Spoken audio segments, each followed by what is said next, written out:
El Paso was the inception, where it all began, not just a place on a map. El Paso, Texas became one of the most impactful moments in my adult life.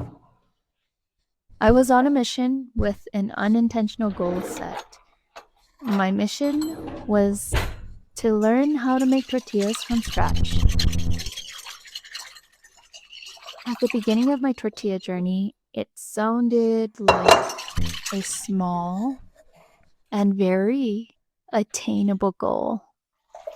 I would have claimed that making tortillas from scratch seemed even simple. Flour, water, salt, oil, heat, hands, a bowl, a rolling pin, a pan. And the truth is, learning to make tortillas was anything but easy. Okay, I know. I'm sure you've had the thought, the question of why tortillas? Why not make dinner rolls? Or why not learn to make artisanal bread? Or why not learn to make bao buns? Tortillas because I needed something different, but consistent. Something that I could return to even when everything else was changing. An anchor. I grew up in an ethnocentric bubble, forged by a refugee past. Then I moved to a border city in the southwest of the United States, El Paso, Texas, a place where the U.S. border crossed the land and the people. There's no history lesson here, but there is acknowledgement of the Treaty of Guadalupe in 1848. I want to be very mindful and intentional when I say culture shock, because remember, even though I was born and raised in the Midwest, my childhood upbringing was ethnocentric. So I was like living in a bubble within a bubble. Thus, when I say culture shock, it comes from a space of respectfulness and honoring the cultural differences.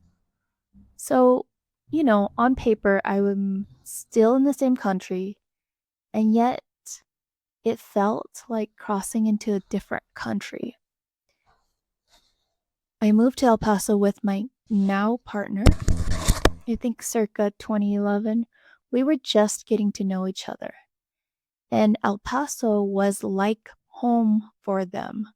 They grew up in the Southwest. Their family has roots in Juarez and Chihuahua. The primary language spoken in El Paso was typically Spanish, Spanglish, and then English was tertiary. So language became a pressure point.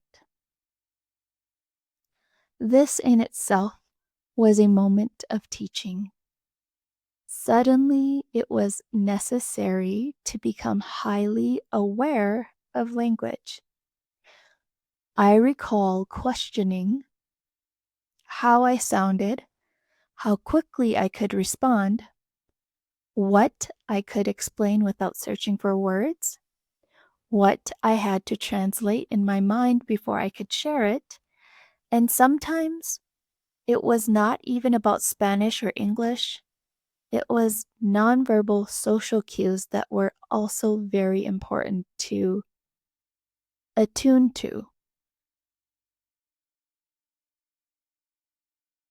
And the thing about intrinsic questions,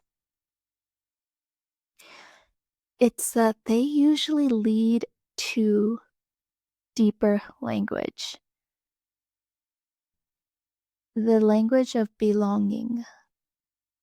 The language of, do you understand me without me having to perform? The language of, do I feel safe being myself here? The language of, Will my story make sense in this room? To these connections? Am I being seen? Is my experience worthy of sharing?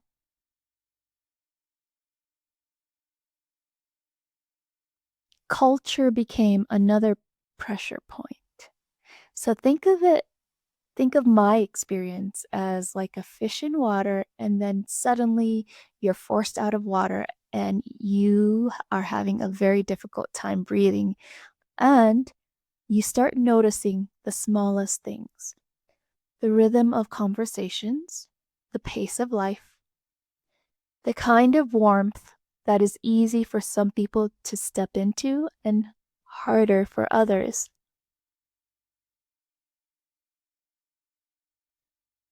The food that feels like home to everyone else. And in that kind of transition, identity development gets real. Because not only was I adjusting to a city, I was adjusting to what the city reflects back at me. I was adjusting to being seen differently. I was adjusting to seeing myself differently.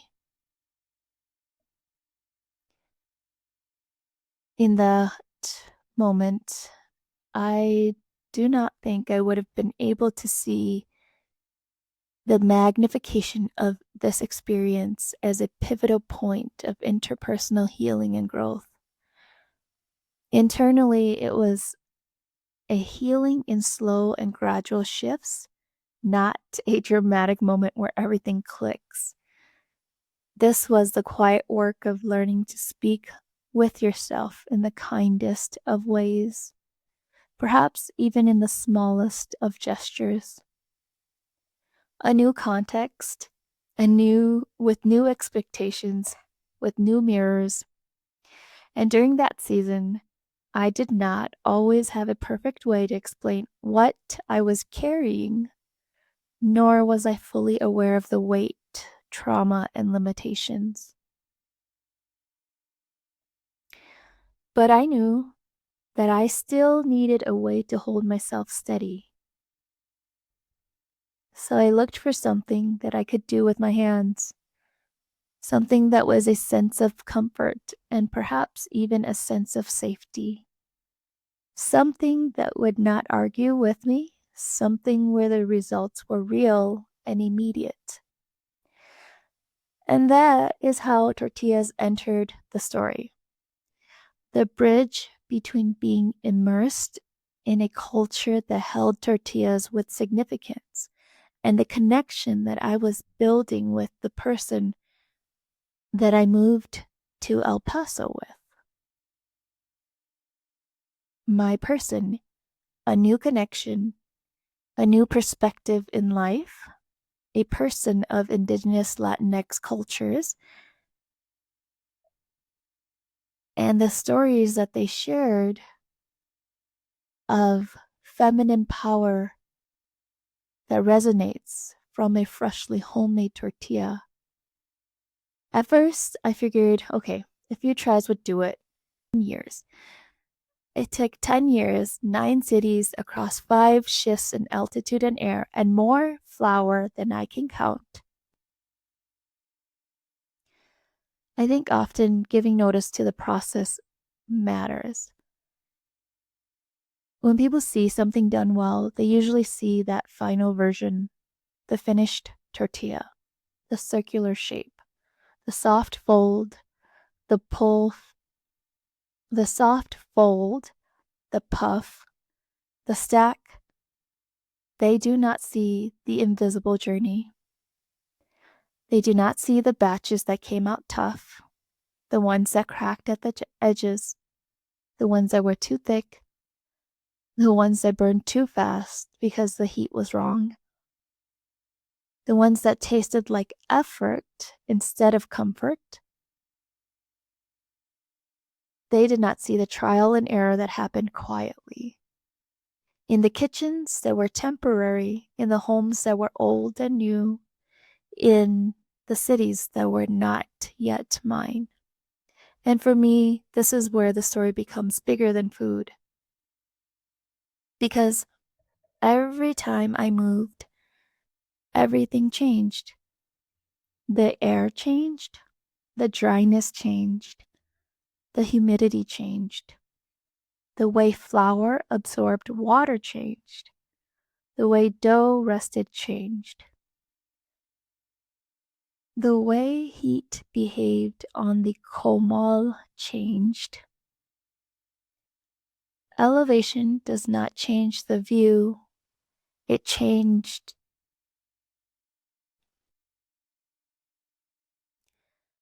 Elevation does not change the view, it changes the process.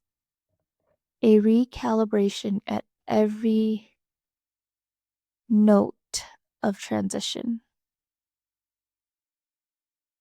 And there were plenty of times that I took it personally. I would think to myself, why can't I just get this right? Why does it feel like I'm starting over every time? Why does something so seemingly simple keep humbling me?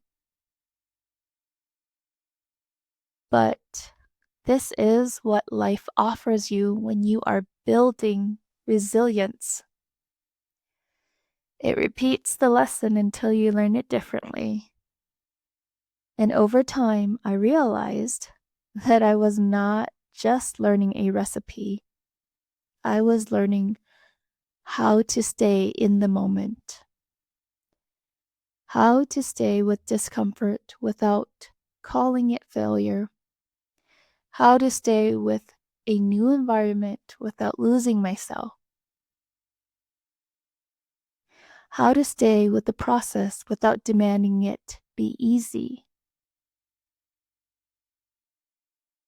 When it came to tortilla making, in the beginning, the dough felt like a direct reflection of my frustration.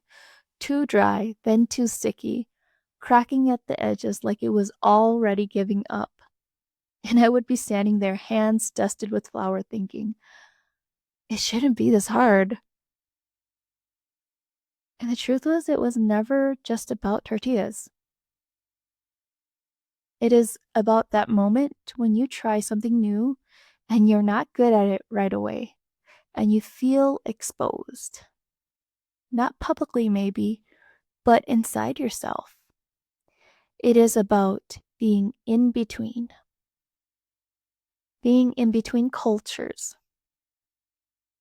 being in between versions of yourself, being in between where you came from and where you are going.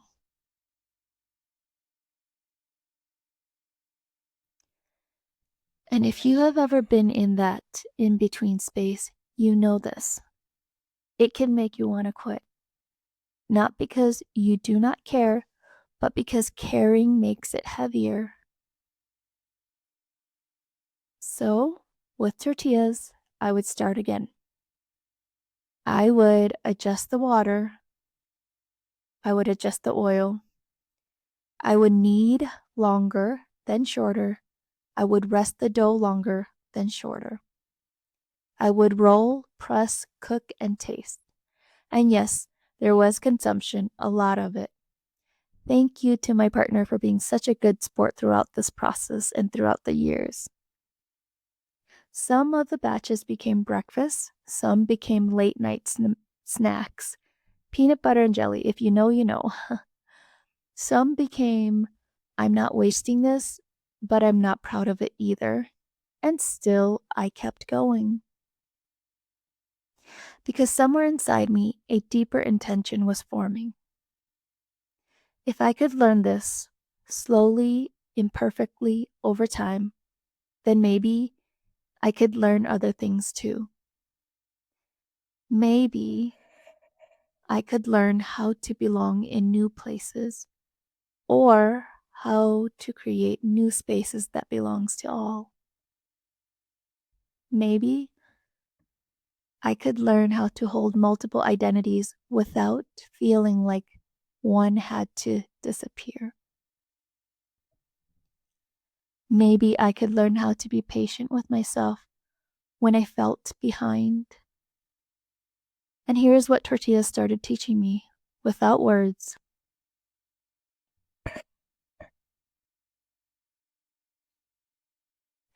You cannot force a process into readiness. You can push, you can rush, you can demand results, but dough will tell the truth. Heat will tell the truth. Your hands will tell the truth.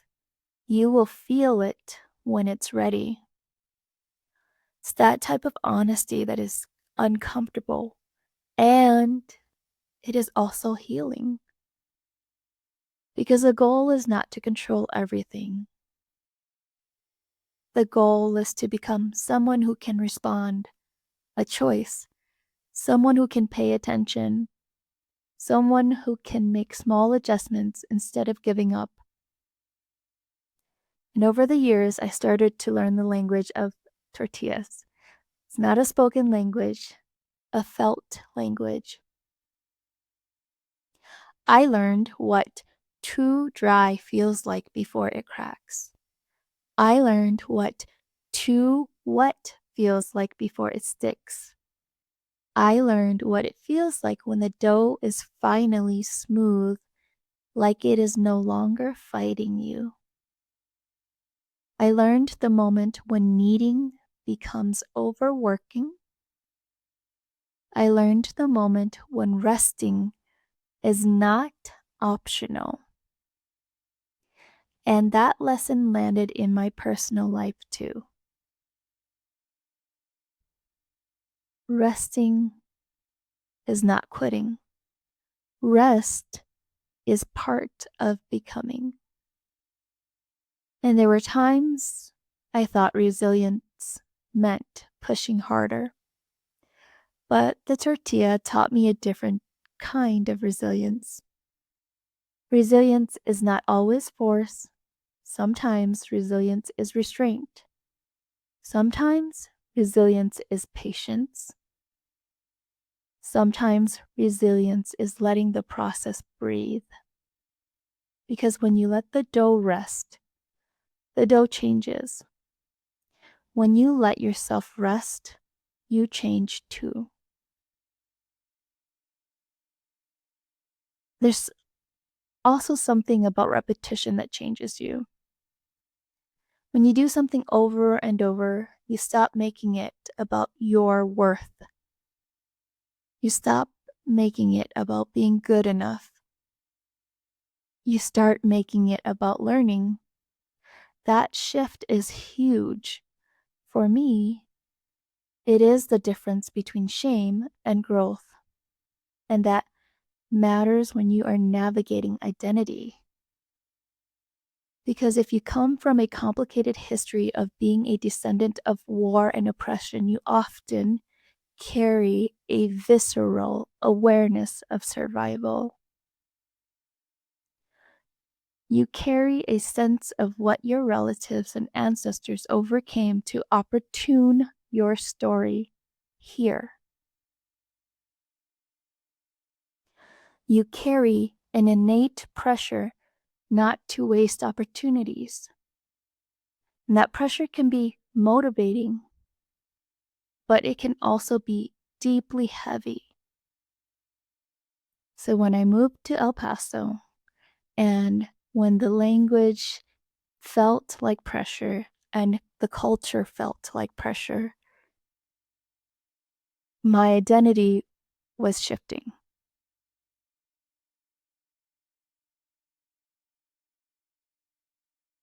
You carry an innate pressure not to waste opportunities. And that kind of pressure can be motivating, but it can also be deeply heavy. So when I moved, the language felt like a pressure point, and culture felt like a pressure point, and my identity was shifting. There were times when I felt like I was failing at something that I could not even name. But I could name this. I was learning. I was learning a city. I was learning people. I was learning myself. And I was learning tortillas. So over time, that small practice started to do something big. It gave me evidence, self efficacy, evidence that I could start messy and learn to become more steady. Evidence that I could make mistakes and still keep going. Evidence that I could build a skill without needing a perfect environment. Because if tortillas can be made across 9 different cities and 5 different elevations, then maybe I could become myself across 9 cities and 5 different elevations too. Perhaps a less scattered version, a deeper version, a more connected version, and a version that adapts without disappearing.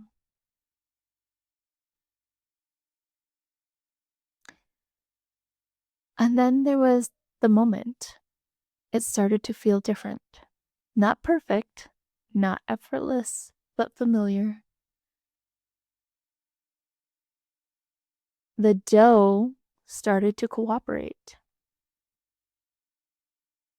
The circles became more even. The heat met the surface the way it was supposed to be. And then it happened. That puff, that tiny balloon, the massive win. If you have ever made tortillas, you know that puff is small, but it is everything. It is the proof that the inside has steam, proof that the structure is right, proof that the heat is right, proof that your process is working. And emotionally, that puff does something too. It says, you're getting it.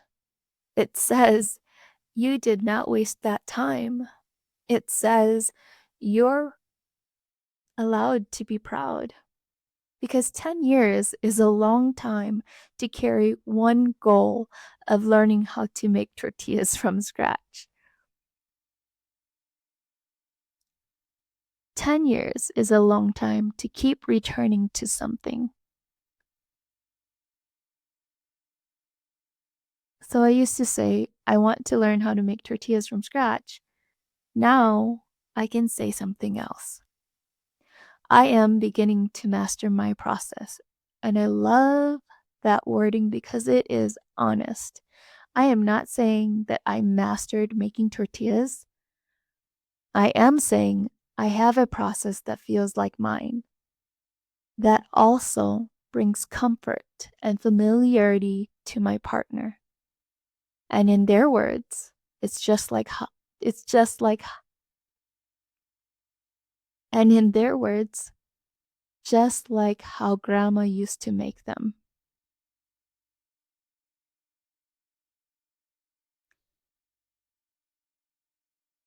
For me, that is what self-healing often looks like. It's not a finish line or a destination, not a perfect ending. It is the quiet moment you realize you are working with yourself, not against yourself. That your life has enough stability inside it, and even if the outside changes, that you can live in multiple cities shaped by a myriad of cultures and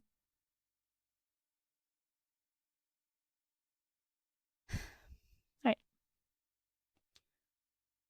just the quiet moment you realize you are working with yourself, not against yourself. That your life has enough stability inside it, even if the outside changes. That you can live in multiple cities shaped by a myriad of cultures and be immersed in different languages and still carry your story with all the softness, hardness, cracks, and misalignments. Not as a contradiction, as complexity, as truth. El Paso was the inception, but the journey was the teaching. 10 years, 9 cities, 5 elevations, with flour, patience, consumption, practice, and now the tortillas are starting to come out the way I naively believed and imagined that they would. Soft, warm, reliable, and comforting. Perhaps that is the point.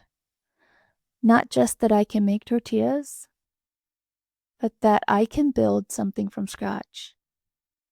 That I can stay with what matters, the process. That I can become, even when the becoming takes time.